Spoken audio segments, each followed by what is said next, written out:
Mike, after this, I don't mean to ask you to put you on the spot to say, tell us what's going to happen in the future, but tell us what's going to happen in the future. Good.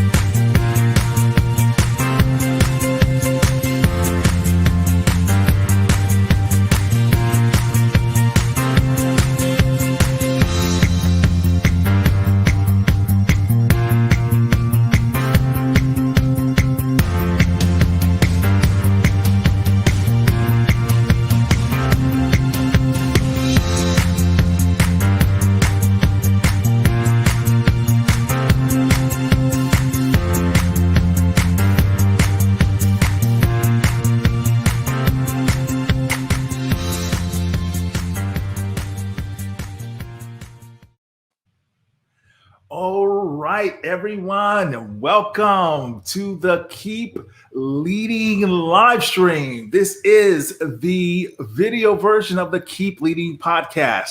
Like the Keep Leading podcast, Keep Leading Live is dedicated to leadership development and insights. I'm your host, Eddie Turner, the Leadership Accelerator. I work with leaders to accelerate performance and drive impact through the power of executive coaching, masterful facilitation, and motivational speaking. Today, we are streaming live on Facebook, LinkedIn, and YouTube. So as you join our conversation, please tell us who you are, let us know where you're coming in from, where you're located in the world, and drop a note. Share any comments or questions that you have with my guest, and we'll give you an answer. Hit the share button so that this goes into your social feed so your friends can tune in and be a part of our discussion as well, or get the replay later in their feed. Hit the like button if you like what you're hearing. Let us know. I don't always see what's happening on all the platforms. Sometimes I'm able to see it afterwards, so I'll let you know. So sometimes people give me a message afterwards. They say, I was trying to comment and say hello, but I didn't see it. So my apologies in advance if that takes place. In the world of leadership development, we often talk about the difference between leadership and management. Well, there's a reason for that. It's a long conversation about which one is more important, which one is more necessary to organizations.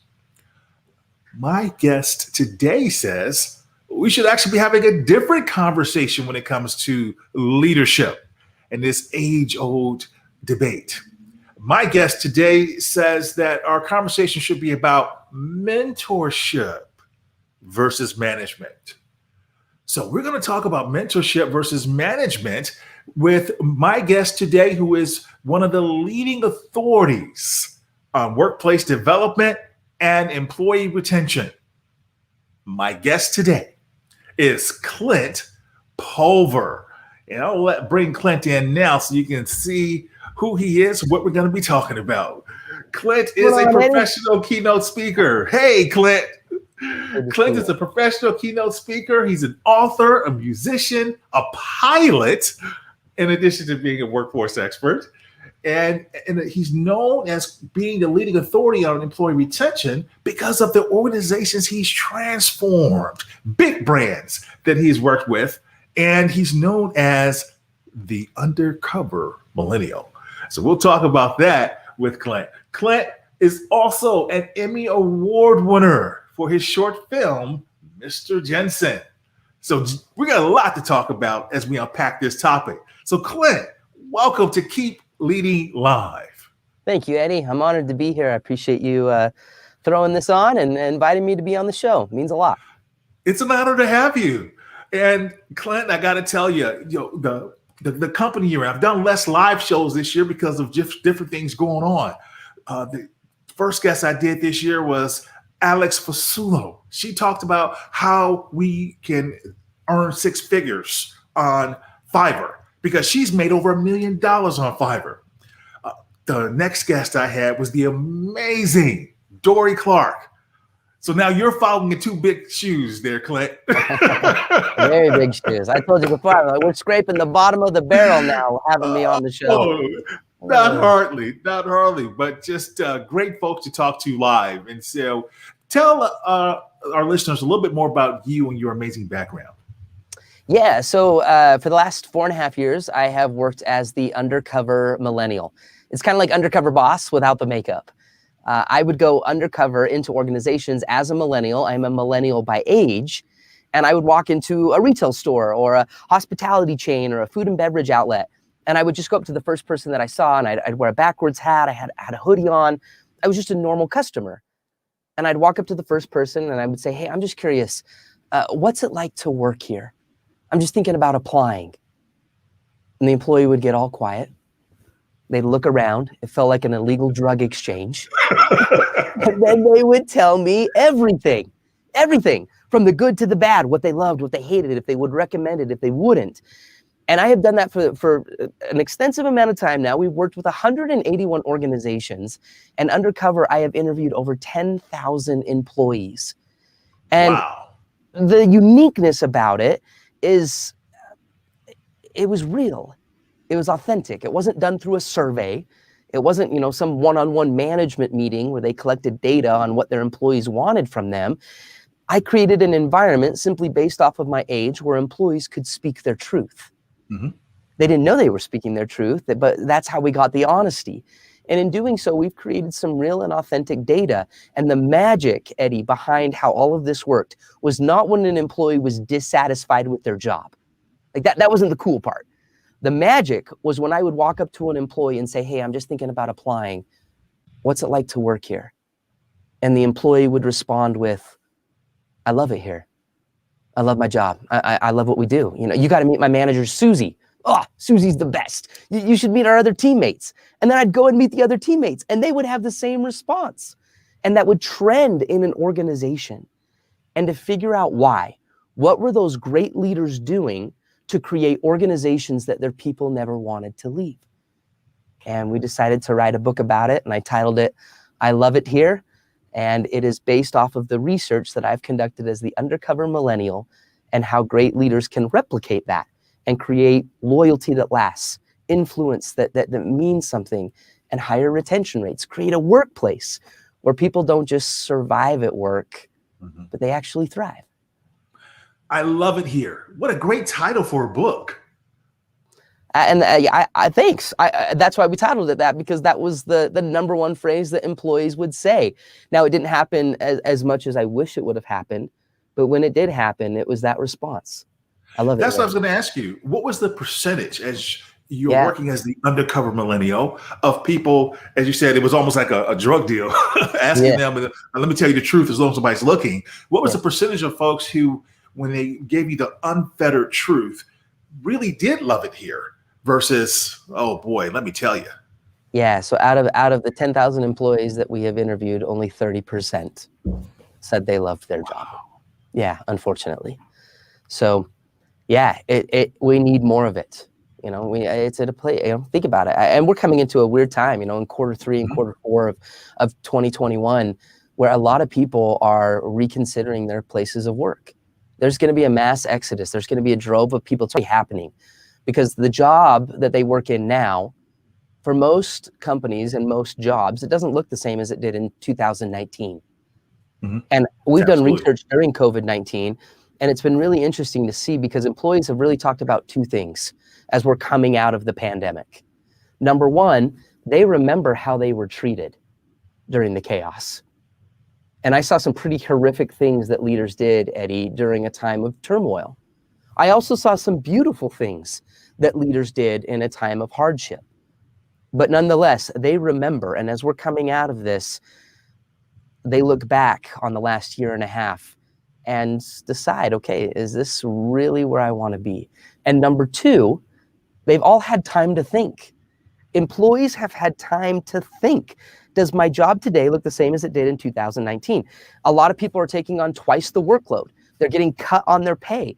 They're realizing, oh my gosh, I can live in Colorado and work in New York City and make twice as much and save twice on rent. And so the market is changing, and I'm hearing it constantly from leaders and executives, HR directors, managers. They're having a hard time hiring people. They're having a hard time finding people. They're having a hard time competing. And so now more than ever, we need good leaders to create environments where people have a lifestyle. They feel connected, they feel seen, they feel heard, they feel understood, but they also feel like somebody's with them. If we don't compete in that marketplace right now, you will find it very difficult to keep, retain, and recruit good employees. Very well said, Clint. And I have to tell you that I'm tracking with you. I was on an interview the other day, and I was talking about this very thing. And every day in the Wall Street Journal, I'm seeing articles about how difficult employers are finding it to find employees today.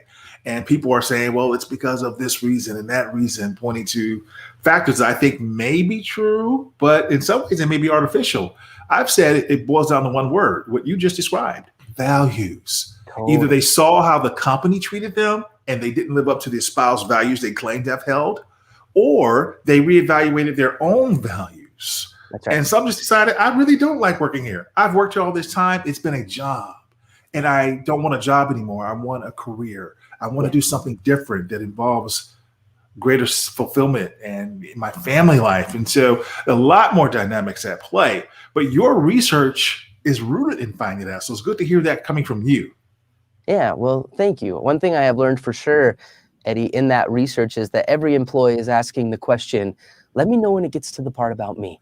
Yes. and sometimes employers and executives or managers, they hear that and they go, well, those entitled little shining stars in my life, right? Like, let me know when it gets to the part about me. If I hear that one more time, I'm going to hurl. But I don't think it's so much about entitlement as it is about good business. It's about bringing humanity back into the workplace.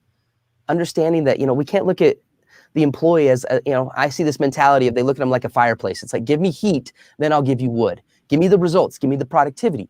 Do your job, then we'll talk about your lifestyle. Then we'll talk about your stresses at home. Then we'll talk about, your need for more money. And I think if we flip that script and we keep making, like you mentioned, we stay true to the values, we create the deposits of trust, we create that track record where people go, I like myself best because I'm here. Yes. We have to think as employers, how do people experience you? And how do they experience themselves when they're with you? And it's a constant ebb and flow. It's a constant check of where we need to be, but it's worth thinking about because we're in a time right now where I would say a good chunk. So in my research, 60% of employees that we interviewed were already on the fence looking for another job at the time I interviewed them. That if somebody would have offered them a little more money, a little more respect, a little more appreciation, they would have bounced in a heartbeat. And I would say yeah, go ahead. No, I'm sorry. So if only 30% of the people love it here, as the title of your book says, 60% are looking for a job. The other 10% are just saying, I'm just going to stay out of resignation. Yeah. Seriously. And it's just, again, it's worth considering. Unless you're okay with being a solo entrepreneur or you're okay with the revolving door of turnover, which is costing your company thousands of dollars. It's worth thinking about. And it's been fun to see how great leaders have done that and continue to do that very well. Excellent. Now, you offer solutions that organizations who are faced with this can implement. What's one solution those listening can start on today? I think it's being the company and being the leader that people want to connect with. When an employee hated their job, they talked about the manager. When an employee loved their job, they talked about a mentor. Now, not specifically leadership, okay? You mentioned this before we started, Eddie. You've got leadership and management. Those are the two categories that we often speak about when we talk about corporate America and working with employees and retention and influence. But there's this middle ground that I found that was very powerful because leadership, very traditional leadership, is about having a position and you are the visionary. You're at the helm of the ship and you're telling everybody where to go. This is where we need to go. And this is the reason why. And I got to get you from point A to point B to point C. And you're a leader if you can get everybody to follow you. You're the direction. You are the visionary. Management is all about making sure that there's no holes in the ship, making sure we're efficient, we're effective, we can get there quicker and faster, stay productive.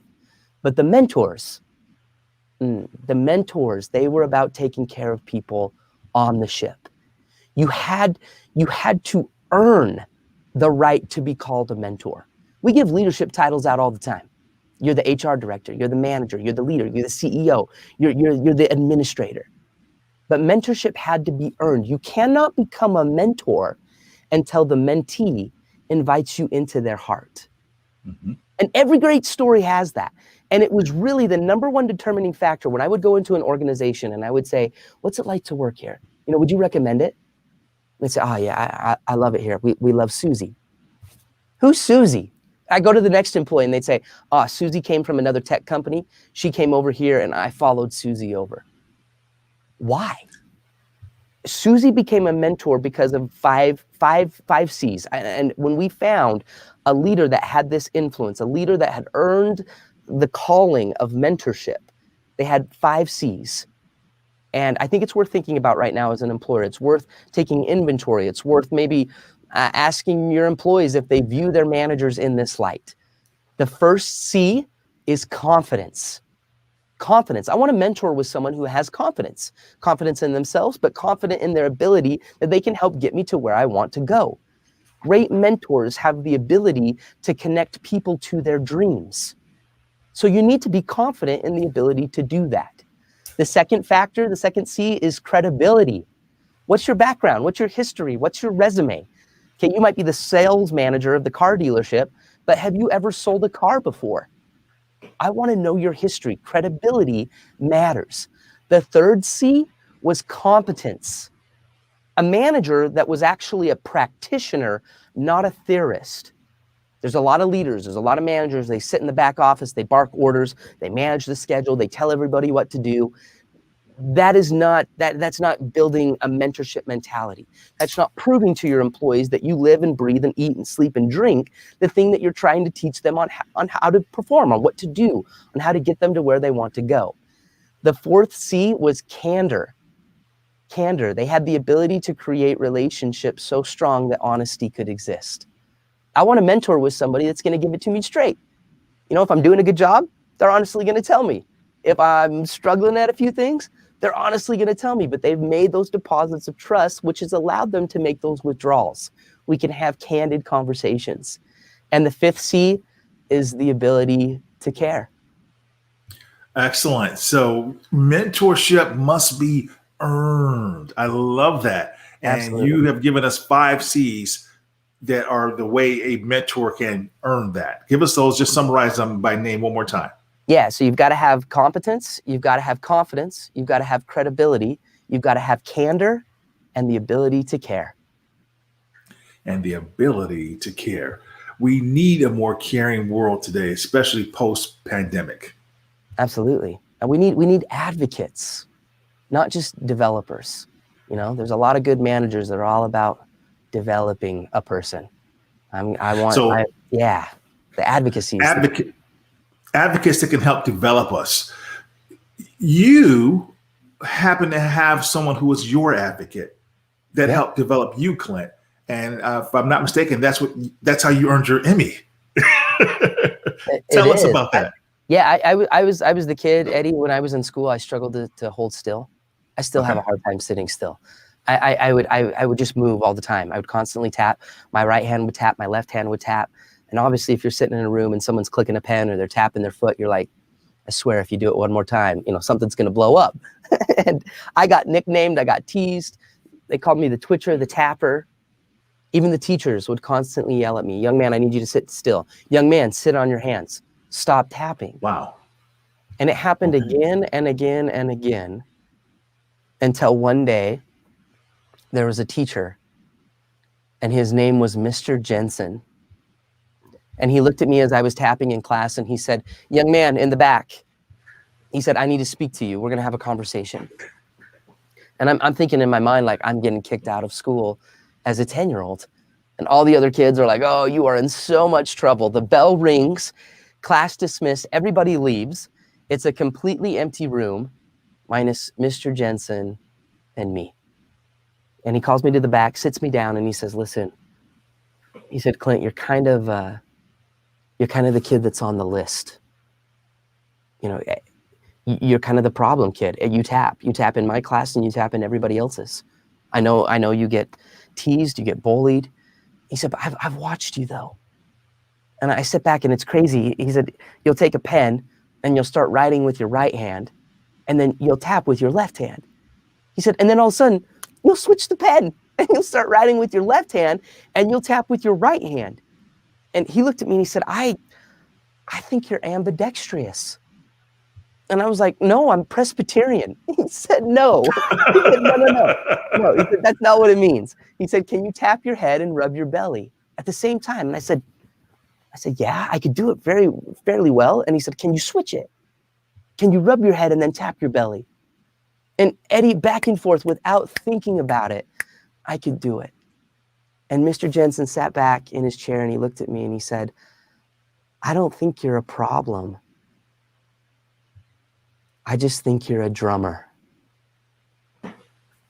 And, you know, another thing that I've learned, Eddie, is in life, we don't really remember days, we remember moments.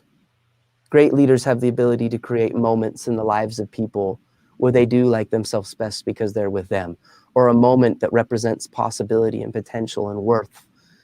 Moments matter. That's what they talk about. And in this moment, Mr. Jensen, the old teacher, he leaned back in his desk and he opened up the top drawer and he reached inside and he took out my very first pair of drumsticks. How about that? My very first pair. And changed my life. He changed your life because he saw in you what other people didn't see. Absolutely. And he took what everybody deemed a problem and he turned it into an opportunity. So I want everyone who's listening to our episode to really think about that, Clint. How many times has it happened to you, viewer, who's tuned in with us right now, where someone deemed you with a negative word or phrase because they couldn't see into you or I?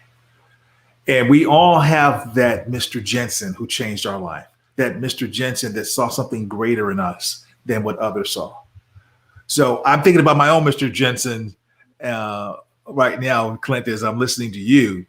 There's a couple great people that come to mind in my life, but I'm focused on you and these drumsticks. Can you give us a sample of what you learned how to do with those drumsticks? Totally. Yeah, we got the drums live here in the studio. Check this out, Eddie. Can we let's see if this works. We'll switch this over. Boom, there we are.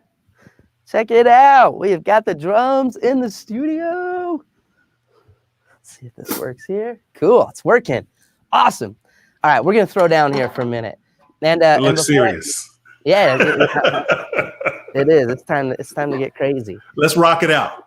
Now, hang on. Before I do, Eddie, I want to dedicate this to everybody that's watching. And right now, there's two types of people in this world.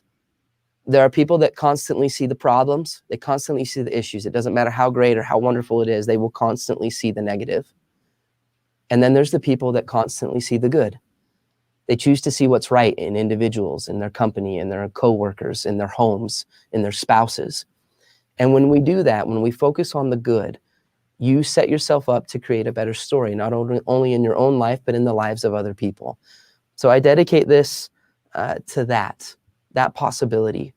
And then every time before I play, I have to dedicate it to Mr. Jensen, my teacher, who 23 years ago looked at me and said, "You're not a problem, you're a drummer." So this is for him, and it's for you watching. Let's do this.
Clap your hands. Here we go.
Outstanding.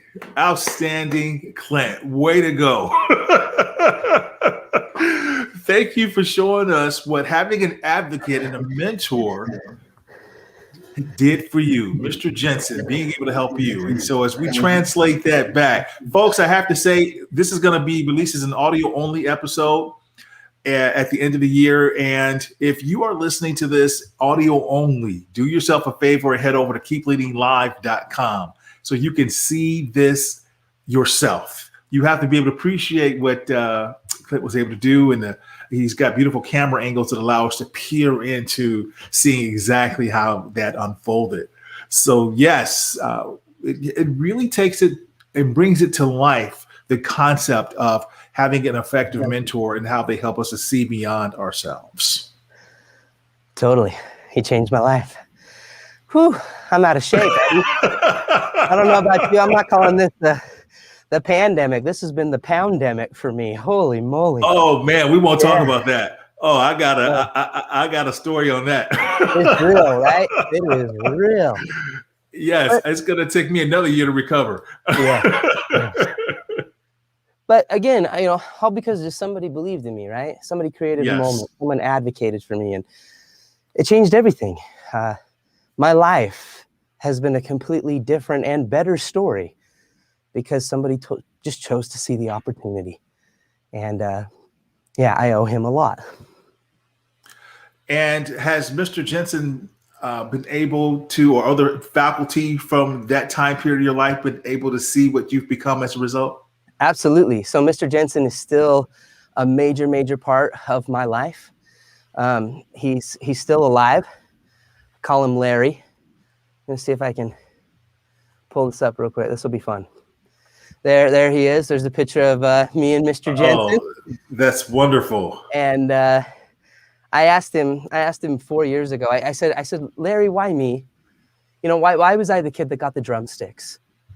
And he simply said, he said, I'll tell you why. He said, I chose one kid every term, every semester.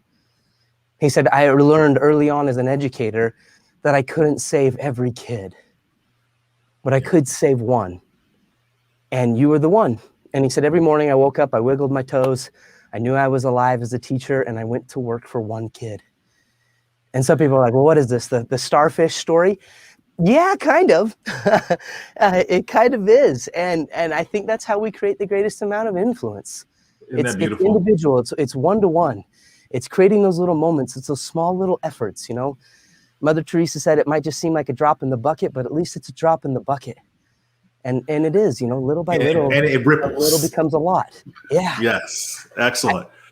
Educators are not paid enough. I firmly believe that we have great educators that we don't really fully, sometimes as a society, appreciate the value that dedicated, hardworking educators bring to the classroom. It's more than that instructional, the instruction they deliver from the book. Right. But it's those little things like what happened with you, those little moments that transform a lifetime. We don't know who this person is because LinkedIn didn't share the name with us, but we did have one person that chimed in and said he loved your use of poundemic. Said that's brilliant. They're coming to us from Virginia. So thank you from LinkedIn in Virginia. Well, listen, Clint, what's the most important lesson you would love for our listeners to take away from our conversation today? I think at the end of our life, we'll be surrounded by two things. We'll be surrounded by the woulda, shoulda, couldas, or the do it, did it, done it's. And something I've always strived to remember in my life is that it's not about being the best in the world. It's about being the best for the world. There's a very big difference between success in leadership and significance in leadership. Okay. And to be honest with you, Eddie, I don't really remember a lot of what Mr. Jensen ever taught me. But one thing is for darn certain, I will never forget the drumsticks. We don't forget the moments. That's how great leaders become legendary. They become lasting.